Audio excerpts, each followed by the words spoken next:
Good evening to you. I'm Kelly Wright. I'm Naira. Africa's largest economy and most populous nation now has its own cryptocurrency. It's called the eNaira. Now, Nigeria is the first African nation to launch a digital currency, making it possible for people who are unbanked or who have bad to no credit to be able to buy things using digital money. Nigeria is Africa's richest nation and a trendsetter in financial innovation for underserved people. And the e-version of the Nigerian naira, not to be confused with naira, does not replace the paper money. Both have the same value. They'll be exchangeable, but the digital realm presents a huge economic opportunity for both the people and the country. Leaders say this will expand economic access for millions across the continent, while also adding nearly $30 billion to Nigeria's bottom line.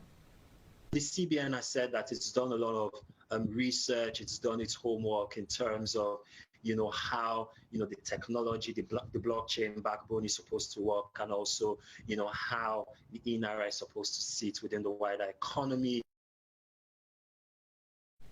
So here's a basic breakdown of how it works. There is an app. The eNaira wallet is similar to a bank account and created in the same way. But unlike PayPal or Venmo, you don't need to actually connect to a bank account. Transactions are possible between two people who both have the wallet. This move was underpinned by the fact that the CBN has been a leading innovator in the form of money they produce and in the payment services they deploy for efficient transactions. Nigeria is one of 7 countries that's launched an official government cryptocurrency. That includes the Bahamas, Eastern Caribbean. Those are the countries there in pink. The countries shaded in green are the 16 countries that have launched a pilot program. That includes China. And 14 countries highlighted in the darker green have digital currencies in development. Now, in terms of use, well, Nigeria is the global king of cryptocurrency, and poverty is the reason. 40% of the population lives in poverty. By 2022, that's expected to be 90 million people living in poverty. So if it works in Nigeria, could it work here in the United States too? Well, our next guest believes that eradicating poverty doesn't lie in giving people more money, but in innovation. And with cryptocurrency, a digital currency, is that a global solution? And joining us now is Efoso Ojoma. He is the director for Clayton Christensen Institute for Disruptive Innovation. He co-authored The Prosperity Paradox, How Innovation Can Lift Nations Out of Poverty. Efoso, thanks for joining us at this hour. Tell us why you believe resources aren't the answer to eradicating poverty. Yeah, thanks a lot. It's such an honor to be here. I think one of the first things we have to understand is poverty always shows itself as a resource problem. You go into a poor community and what do you see? You see people without, right? People without clothes, shoes, water, education, and so on. And so instantly we think it's a resource problem. If we simply provide the resource, we're going to fix poverty. And so if you look at the global development industry over the past 60, 70 years, we have been funneling resources to poor country after poor country, yet many countries that were poor in the 1960s are still poor today. That's because fixing the visible signs of poverty doesn't actually help you eradicate poverty. We have to focus on something else. It's not simply a resource problem. It's a process and innovation problem. And if we don't invest in innovations that can help lift people out of poverty, then I think we're going to keep spending trillions of dollars over the next several decades without much progress.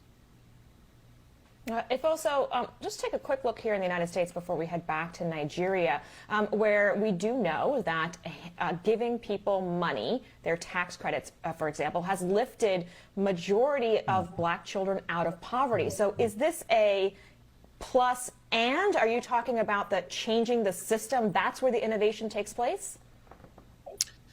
Yeah, absolutely. I think looking at the United States is very different than looking like, say, looking at a Nigeria or a Ghana, Ethiopia, Bangladesh, or other poor countries. If we step back and look at the United States as an example, when you look at the federal budget, the United States federal government spends roughly $20,000 per American per year. Um, if you take that to Nigeria, the Nigerian federal government spends roughly $200 per Nigerian per year. Right. And of the $200, a vast majority of it goes into servicing debt. And so while that cash transfers or providing resources could work in the United States because there are systems where you could plug those resources into and get a lot of benefit out of it, it's incredibly difficult for that kind of approach to work in much poorer countries that don't have the systems ready to accept those resources in and make them more efficient. And so the innovation of cryptocurrency comes into play. And how does that innovative approach to raising money for families that are stuck in poverty, how does it alleviate poverty in Nigeria and other countries? Yes, so the Nigerian government would probably be the first to say that this is not a cryptocurrency, even though it looks like crypto, it smells like crypto, and it certainly feels like crypto. It's built on the blockchain technology. They say it's a digital currency. I think part of why they say it's not crypto is because of several months ago, cryptocurrency was actually banned in the country. Now, what this does is think of it as an infrastructure. This enables commerce to flow a lot easier. It's incredibly difficult to sell something if the process of getting paid is very difficult. And so what the government is trying to do here is say, we have this paper currency. In order to use it, store it, keep it, you need a bank account. A vast majority of people in the country do not have bank accounts, but they do have mobile phones. So can we build a digital currency that rests on the mobile phone, that leverages a trusted blockchain technology so that we can enable commerce? Now, what needs to be clear is that this is simply a financial infrastructure. You know, I often ask people, what is the purpose of mobile money or digital money if I don't have any money? Okay, and so I may, I may be able to send and receive money more easily, but if I don't wake up every day and do something productive with my life so I can generate money, then what is the value of this digital currency? It's not very valuable. And so we have to be thinking about how we create value versus how we simply distribute or store value. Well, so this is really Nigeria at the forefront of what we're trying to explore here in the United States is the idea that we all just accept that a piece of paper, because it's green and has certain markings on it, means something, but it's just a piece of paper. So Nigeria's figured out how to build something that is maybe more secure, but more easily accessible. But the question then I have is, how do you build trust in something that people can't touch in the same way they can touch, paper currency? Yes, in fact, that's an excellent question, Naira. I think the way you build trust is by association. You associate the currency with things and people that are already trusted. And so the first thing is everybody trusts the naira. It's sort of like the dollar here. So we know that 100 naira means 100 naira, right, in the market.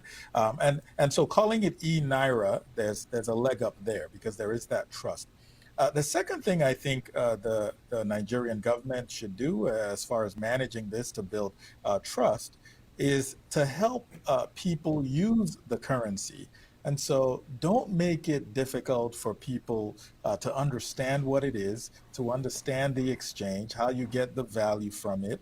You have to make it incredibly easy for them to come into the system and use it. Because the minute it's difficult, the average person will resort back to what they currently use. And I think the last thing we have to do in terms of building trust is to make sure they take care of fraud. I think fraud is a significant problem when you put anything online. And so they have to invest heavily in ensuring that there are little to no fraudulent practices, because that's going to significantly impact people's trust in the currency. And the world is watching. Efoso, we thank you for bringing these insights and information about what's happening with this kind of currency taking place in Nigeria to innovatively approach taking a bite out of poverty. Efoso Ojoma, president of the director, I should say, for Clayton Christensen Institute for Disruptive Innovation. Thank you.